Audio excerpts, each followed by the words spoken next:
In the folds of northern Tanzania, where the sun greets the earth with golden reverence, where dry winds stir the thorn trees and birds herald the dawn with crisp song, there live a people whose way of life has outlived time itself, the Hadzabe.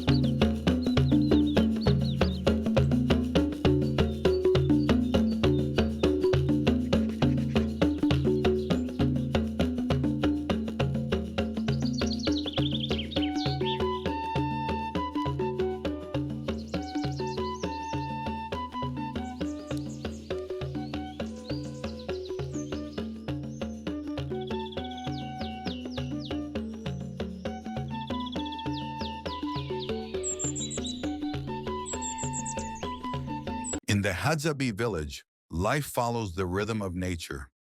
Children play barefoot, tracing paths they cannot see but feel deeply, passed down through generations. Elders and fathers sit beneath mopapi trees, carving arrows with the same precision inherited from their grandfathers. Women smile and laugh gently as they carry on with daily tasks, grinding roots, weaving, and preparing food. There are no clocks, no rush. Life is measured by the sun's shadow, the scent of the earth, and the heartbeat of the land.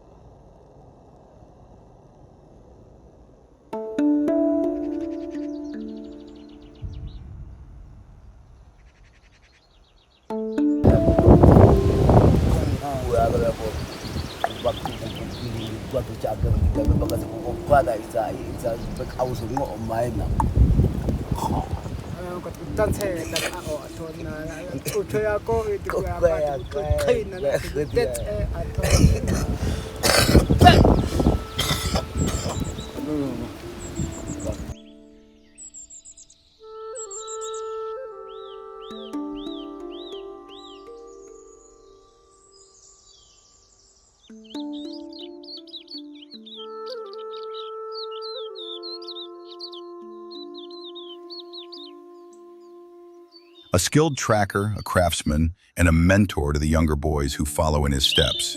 With sharp eyes and a bow that feels like an extension of his own body, he prepares for the day's hunt. And we have a very important task, which is to provide security. As men, we hunt, make fire, we're known for that.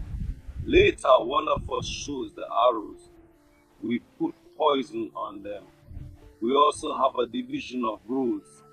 Women gather fruits, like baobab. For example, those fruits we call kongorobi, but I don't know how to explain it in Swahili. Sometimes we say kongorobi and gilabi untushebi, which means it's a type of tuber. They dig it up, and there are these roots. The root is very tough, so they dig a lot to bring it. But its name is Shunguwaku. The elders also really like to go looking for honey by talking to the bees because of those fruits. Bee, as you see, Nove, which is a bee, but what's the boko zate akota obe Hadzabe. Obe Hadzabe habamia ex ayakota at ishabidin. Obe milimoda koya pakapa ako kata kachaha ayamebe hakae kati auchukwa shumuko kati adzata ekota asile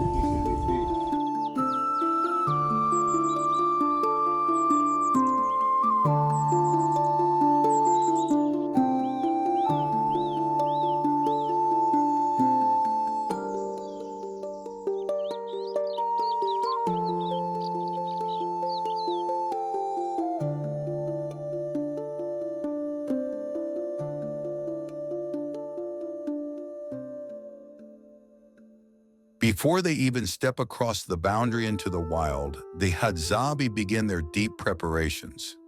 For them, hunting doesn't begin with the chase, it begins with the tools. And these tools are not mere objects. They are a continuation of life, of heritage, and of respect for the land. An arrow is not just a carved stick.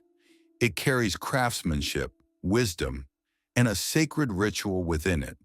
Before it is ever used, it must be coated with poison, a toxin carefully prepared from the sap of desert plants like Makalala or Makwaju waparini. They extract bark or grind roots, boil them, and allow the mixture to reduce until it holds the power to enter an animal's bloodstream and slowly weaken it. Every arrow is crafted with a specific purpose in mind.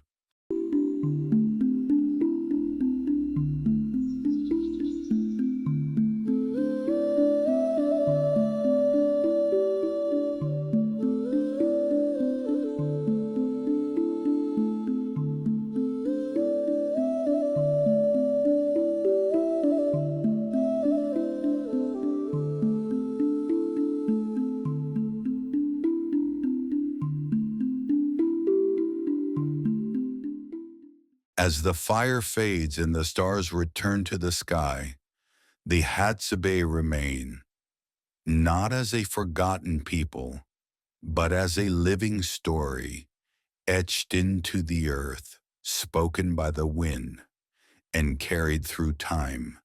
This is not the end, only a moment in their forever.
There is no ceremony, no trumpet, no shouting across the camp. Just a silent glance, a nod, and then they disappear into the bush. The Hadzabe do not announce the hunt. They slip into it, becoming one with the land. Their footsteps are light, almost weightless, as if the ground recognizes them, welcomes them back. They wear no camouflage. They need none.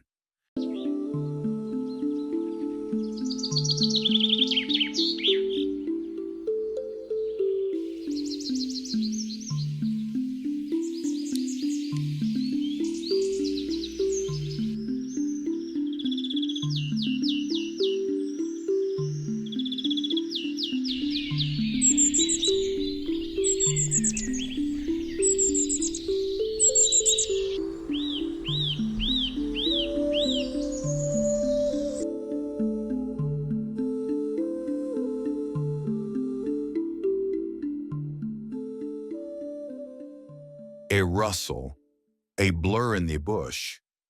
In one fluid motion, an arrow is drawn and released, silent, fast. Sometimes the arrow finds its mark.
Listen to the earth. It has a voice, though not all can hear it. The wind does not lie. It carries the scent of life. Birds take flight for a reason, and that reason is told in the eyes of the seasoned. There is no rush. Here, time is not an enemy. My arrow speaks in silence, and the land responds.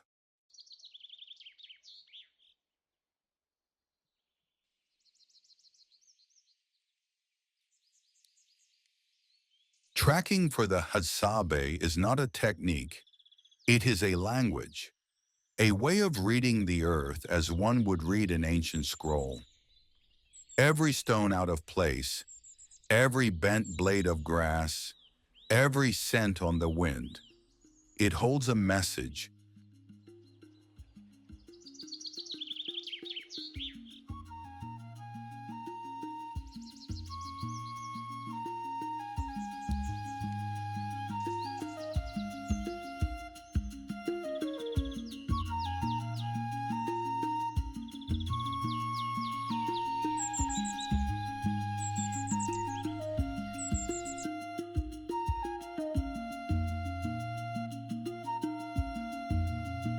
He stops mid-step, bends slowly, touches the soil, presses it between his fingers.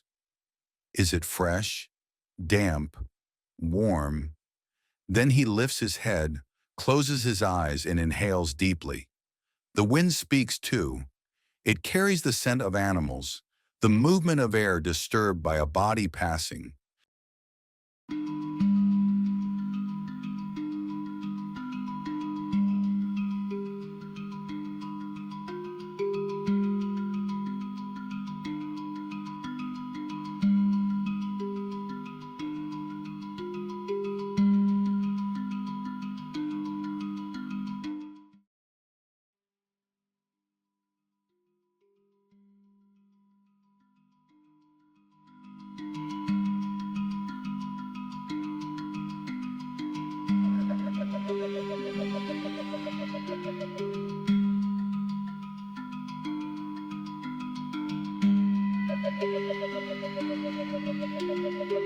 Tracking is a language. Dick, dick, he whispers.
A rustle, a blur in the bush.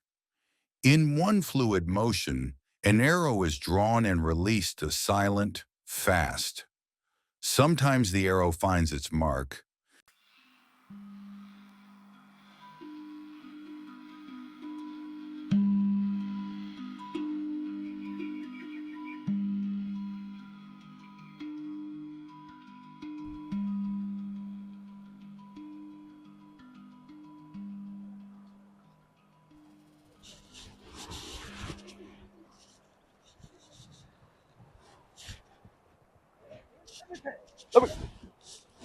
Okay, ako lang may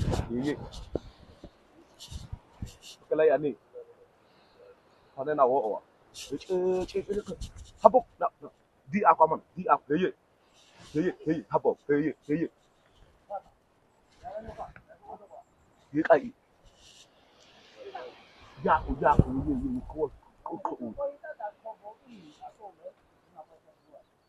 Ebo. Habobot. Ebo. Hunting, Dowdy says, is not about killing. It is about knowing. Knowing when to move.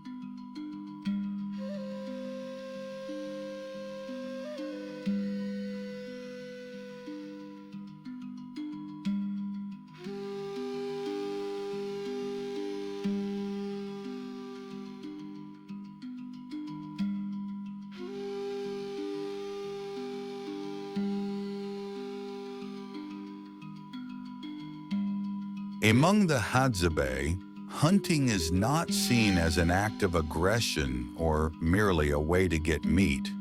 It is more than the release of an arrow. It is an inward journey, a journey of knowledge, of values, and of deep connection between human and nature.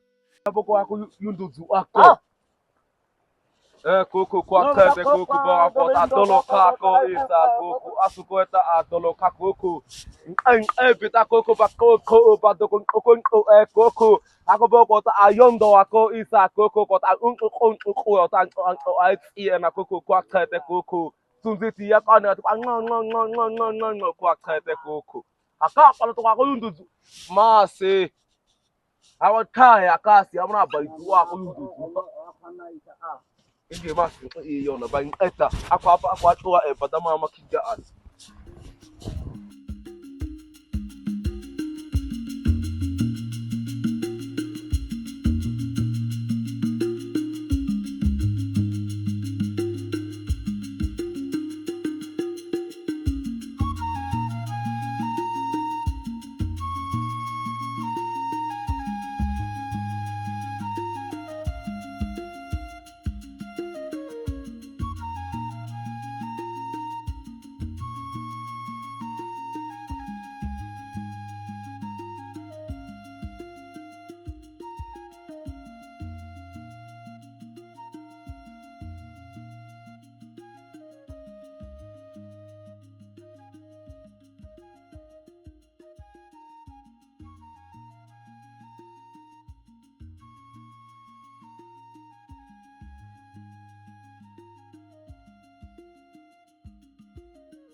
In the Hadzabe village, young boys are not taught through words, but through presence. They are not forced to become hunters. They simply become, sitting on the earth, sharpening arrows with their small, determined hands. They begin to learn the language of the land, of the wind, and of silence. Without instructions, they observe. Without being told, they take part. As the days pass, step by step, they grow into guardians of their ancestors' legacy. These are not just children, they are the seeds of tomorrow, a light rising slowly, signaling that the wisdom of the Hadzabe has not vanished. It lives on in their eyes, their hands, and their hearts.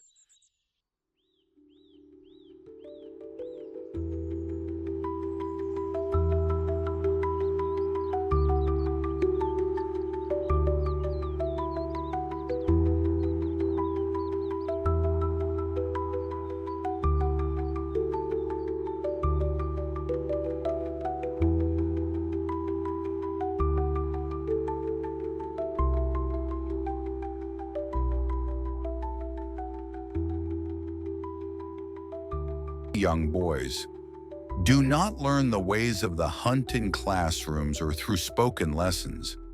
Instead, they absorb it by living it. There is no pressure, no command. They simply grow into it, becoming part of a sacred lineage by walking in the footsteps of those who came before.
As night falls, the Hadzabe village begins to glow. Not with electricity, but with firelight. They gather in a sacred circle. At the center, meat sizzles over open flame, its aroma dancing with the night air. But food is not everything. This is when the stories begin. Not just tales of hunts and arrows, but of dreams. Dreams of ancestors seen in the curling smoke. Dreams of lions who speak, not with words, but with signs. This is no ordinary night. It is a night of remembrance, a night where tradition breathes. For the Hadzabe, sharing is not just an act, it is inherita.